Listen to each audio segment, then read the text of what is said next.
Meine kleine Märklin-Bahn hat wieder Zuwachs bekommen, und zwar eine 3029 konnte ich erwerben. Die Lokomotive Anfang der 60er Jahre herausgebracht von Märklin, ist relativ stark verbreitet, da sie damals auch in sehr vielen Anfangspackungen vertreten war. Für mich ist es jetzt zum ersten Mal, dass ich die Lokomotive in den Händen halte. Ist ein relativ ramponiertes, bespieltes Modell, aber ich konnte da nicht Nein sagen, weil sie auch noch hier einfach in der Sammlung bei mir sozusagen gefehlt hat. Ich werde mich dann da nochmal richtig drum kümmern müssen. Aber als erstes möchte ich euch danken für die zahlreichen Zuschriften und Kommentare auf mein letztes Video, wo ich gefragt hatte, ist ein Reinigungswagen wirklich nötig? Gibt da wirklich sehr viele Varianten, die bei euch auf den Anlagen vertreten sind, beziehungsweise wie ihr eure Anlagen reinigt und säubert? Das hat mir unheimlich geholfen. Ich bin noch nicht ganz sicher, was ich machen werde. Ich werde auf jeden Fall mir einen Reinigungswagen besorgen. Hab da auch schon was im Auge. Muss aber selber noch mal was klären, weil ich noch ein anderes System habe. Da muss ich gucken, ob es das auch für H0 gibt. Werde darüber aber ein eigenes Video machen, und eure Kommentare haben mir aber sehr geholfen, mich da hier wirklich weiterzukommen und da so ein bisschen Licht in den Dschungel zu kriegen. Und genauso wie das Video davor, wo ich gefragt hatte, ob der Elektronik-Fahrregler 6600 bei mir vielleicht defekt ist, wurde dann von euch glücklicherweise aufgeklärt, Leute, die damit schon mehr Erfahrung hatten, dass einfach noch für diese Strecke ein zweites Schaltgleis auf jeder Seite fehlt.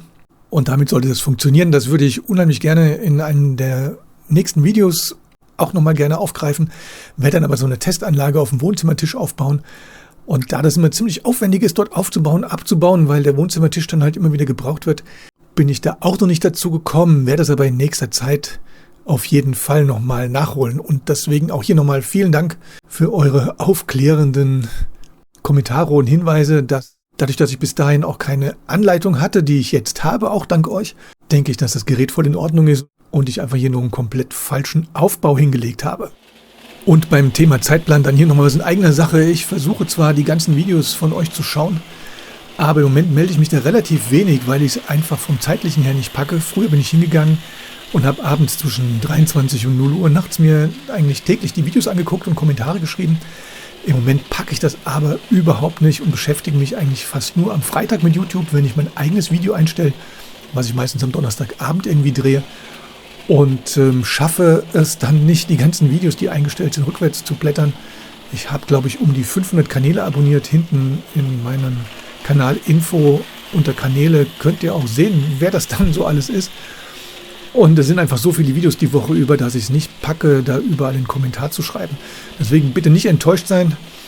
Ich gucke mir unheimlich viele Videos auch noch an, aber ich habe nicht die Zeit, ausführliche Kommentare darauf abzugeben und versuche das am Freitag immer rückwärts zu machen. Ich hoffe, dass das ab nächsten Jahresanfang dann vom Zeitlichen her ein bisschen besser wird und dass ich das wieder mehr intensiver betreiben kann. Aber im Moment kriege ich es einfach leider nicht auf die Reihe. Und deswegen nochmal, bitte nicht enttäuscht sein, wenn ihr wenig von mir hört. Aber im Moment ist es zeitlich einfach nicht möglich. Und damit sind wir dann hier endlich bei der Märklin 3029 angekommen. Konnte hier über eBay eine kleine gebrauchte Lokomotive erwerben. Die war so ein bisschen gold vorgepinselt vom Vorbesitzer. Das fand ich am Anfang relativ kitschig, aber hat mich dann so ein bisschen erinnert an die Spur G-Sachen von Lehmann, beziehungsweise an diese Steins-Lokomotiven, die ja eigentlich auch diese goldenen Lampenrahmen und Glocken und so weiter haben, und fand das ganz lustig, um das eventuell hier dann auch bei Gelegenheit noch mal ein bisschen aufzufrischen und vielleicht noch ein bisschen detaillierter auszuarbeiten, und dann könnte man aus dieser relativ einfachen Lokomotive vielleicht so ein kleines Schmuckstück machen. Da muss ich aber mal schauen, die Lokomotive ist relativ gut gelaufen, würde ich sagen, hat auch ein bisschen Rost an so mancher Stelle, muss die noch mal komplett auseinandernehmen, säubern, aber ich denke, da können wir noch was draus machen. Ich habe dann hier wieder den Originaltext bzw. Bild aus dem 1960er Katalog rausgezogen. Damals eine Neuheit, die 3029 für 13 Mark und 75 Pfennige. Tenderlokomotive nach dem Vorbild einer Industrielokomotive, also kein so wirklich reales Baureihenvorbild. Dreiachsig, Achsfolge C, Fernsteuerung vor Rückwärtsfahrt, Plastikbereifung auf den hinteren Treibrädern zur Erhöhung der Zugkraft, mattschwarzes, unterbrechliches Plastikgehäuse, gegossene das Metallfahrgestell, fein detaillierte Wiedergabe der Armaturen, Kupplungshaken an beiden Enden, Länge über Puffer 10 cm und Gewicht 170 Gramm. Und da kommen wir hier gleich zu einem kleinen Problem, was ich mit der Lokomotive habe, und zwar hier in der Beschreibung Plastikbereifung auf den hinteren Treibrädern zur Erhöhung der Zugkraft und diese 170 Gramm. Denn hier habe ich meine Lokomotive mal von unten fotografiert. Ich habe praktisch nur hinten rechts auf der hinteren Achse einen Haftreifen drauf, Die linke Achse dachte ich erst, oh, da ist wohl der Haftreifen verloren gegangen. Der Radreifen besitzt keine Vertiefung für einen Haftreifen aufzunehmen. Das heißt, ich habe hier nur einen einzigen Haftreifen drauf. Und habe allerdings auch Modelle gesehen bei eBay, die ich mir angeguckt habe von unten. Die sind dann wohl mit 2 Haftreifen versehen. Und ich glaube nicht, dass hier die Achse ausgetauscht wurde und man eine falsche Achse eingebaut hat, sondern ich glaube, es muss ein Modell gegeben haben, was wohl nur einen Haftreifen hatte. Leider konnte ich nicht feststellen, von wann das war. Vielleicht kann mir irgendjemand von euch sagen, ab welchem Baujahr das dann sich vielleicht geändert hat oder ob ihr eine habt, die 2 Haftreifen hat.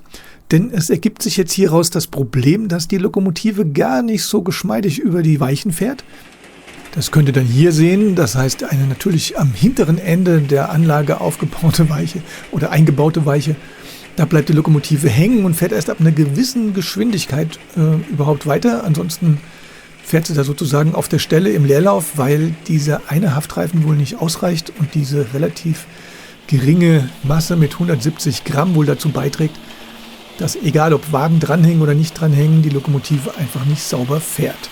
Ich konnte dann durch ein bisschen Bearbeiten des Schleifers es zumindest so hinbekommen, dass es nur noch eine Weiche ist. Vorher waren es 2 Weichen.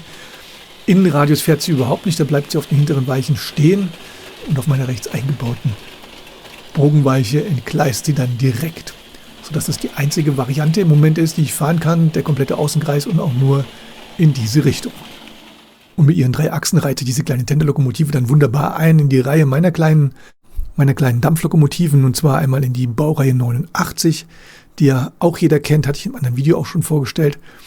Und die KLVM-Reihe ganz rechts im Bild, hier eine Brimex-Lokomotive von mir. Da wurde mir jetzt in den Kommentaren auch immer wieder bestätigt, dass das KLVM wohl keine Bahngesellschaft ist, sondern wahrscheinlich Kleine Lok von Märklin heißt. Das war mir dann auch neu. Und ich denke mir, in diese Reihe passt die kleine 3029 dann ganz perfekt hinein. Hinten angehängt habe ich dann die 4040er Wagen von Märklin.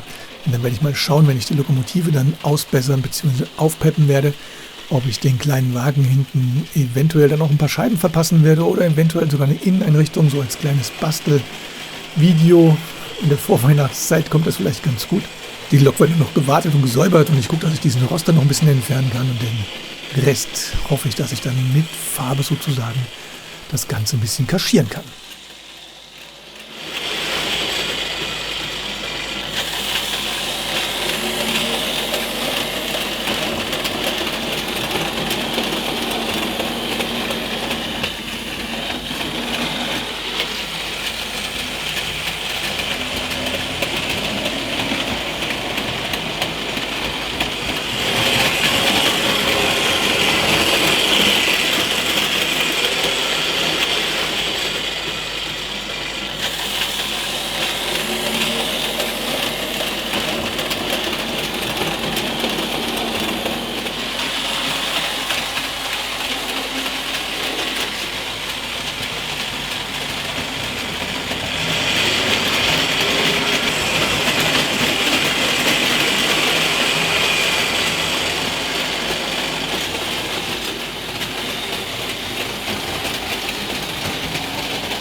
Und damit bin ich hier am Ende mit meinem Video über die kleine 3029.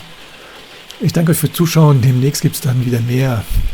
Und bis gleich.